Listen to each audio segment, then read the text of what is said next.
Former Governor Jim Blanchard of Michigan, who's a Clinton supporter, said the Democratic National Committee has handled the situation badly. Quote, they've put their rules ahead of common sense, of electing a Democratic president, of voters in 2 major states. They're treating the rules like they're the U.S. Constitution or the 10 Commandments. They've lost their way. Well, they were one of the 2 states out of the 50 that violated the rules. I'd kind of expect that from...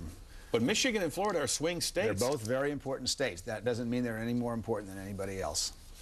In fact, there were some meetings of delegates in Michigan, various conventions where Hillary Clinton is now lining up delegates. And according to Congressman Blanchard, quote, we want to pick people who be loyal to Hillary, who would commit to her through multiple ballots.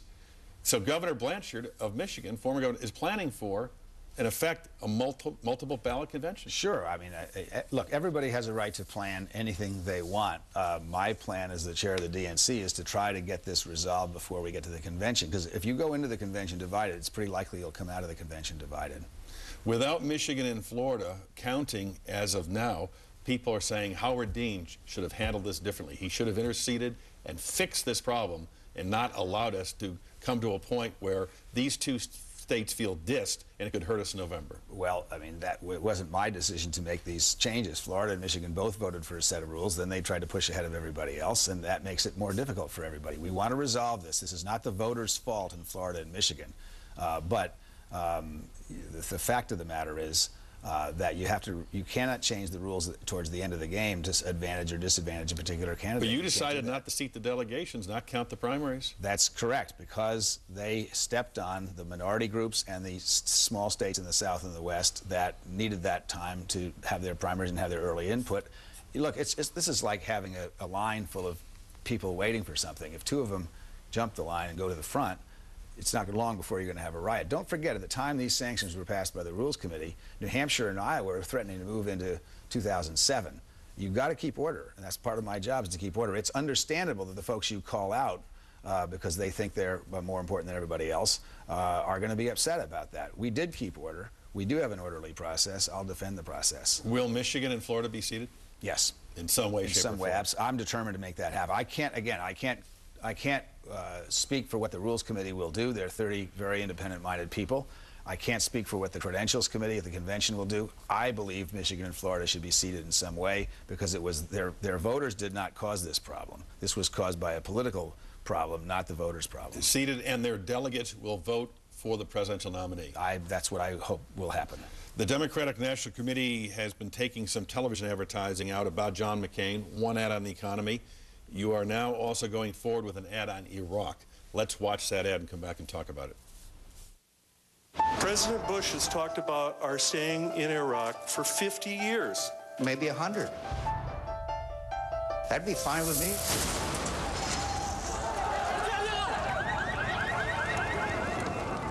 President Bush has talked about our staying in Iraq for 50 years. Maybe 100. If all he offers is more of the same, is John McCain the right choice for America's future? The Democratic National Committee is responsible for the content of this advertising. Now, Senator McCain's campaign is saying that you take those words totally out of context. Here's how Senator McCain explained what was actually said at the town hall. Quote, it's dishonest because anyone who looks at the entire transcript of the exchange that I had at a town hall meeting with a man who came there who had a legitimate point of view that he was against the war and asked, we went back and forth about how long, quote, America would be there. And I said, well, he said, how many years? I said, could be 100. But the case is, it's after we've won the war. And I immediately said it's the same as we have troops in South Korea, we have troops in Japan, we have troops in Germany, depending on the security arrangement that we have.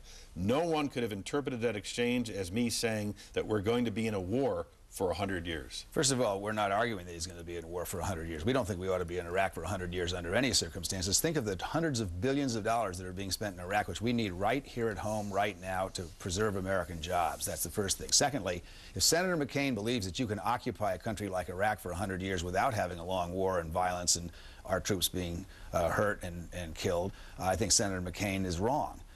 Look, our folks don't want, our country, 70% of our country does not want to be in Iraq for 100 years under any circumstances. Senator McCain is wrong. He is out of step with the American people, and he is wrong. He is saying it's analogous to Germany or to Japan or and to South Korea. I have the same quote that you have right here. Where you have troops there, but they're not involved in conflict.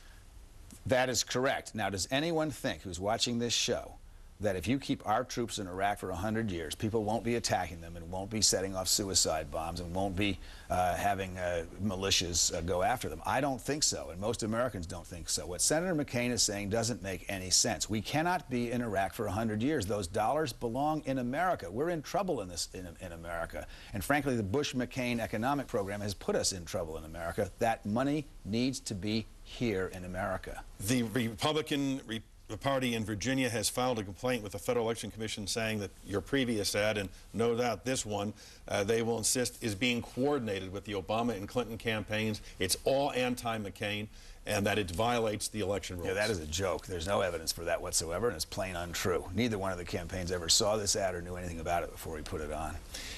Before you go, back in February of '06, when you were pushing hard to have the Democrats take over the House and Senate, which they did, you made some firm commitments, promises what the Democrats would do. Let's watch. We will promise you that if you elect a majority in the House and Senate, we will not permit Iran to be nuclear power. We will make a deal with China to get nuclear weapons out of North Korea. We will capture Osama bin Laden or kill him. 2 years later. Well, two years later, there is a deal with China to try to put an end to the nuclear weapons in North Korea. It turns out that there has not been nearly as much progress, according to the National Intelligence Estimate, in Iran towards nuclear weapons in the first place. And we have not captured Osama bin Laden, nor have we gotten out of Iraq. And I have concluded that you can't get out of Iraq or capture Osama bin Laden unless you have a Democratic president. It's not going to happen with George Bush or John McCain in the White House. We don't need 4 more years of what we've had for the last 8 years, and that's what we should get with John McCain. But that was not the fine print. You promised the Democratic Congress could do that. Well, I was wrong because we had a president that wasn't interested. John, you don't think George Bush is interested in capturing Osama bin Laden? Well, the proof is in the pudding. It hasn't happened, and we haven't gotten ourselves out of Iraq. We knew, and one of the reasons we won the election in 2006 is we knew the American people wanted us to get out of Iraq.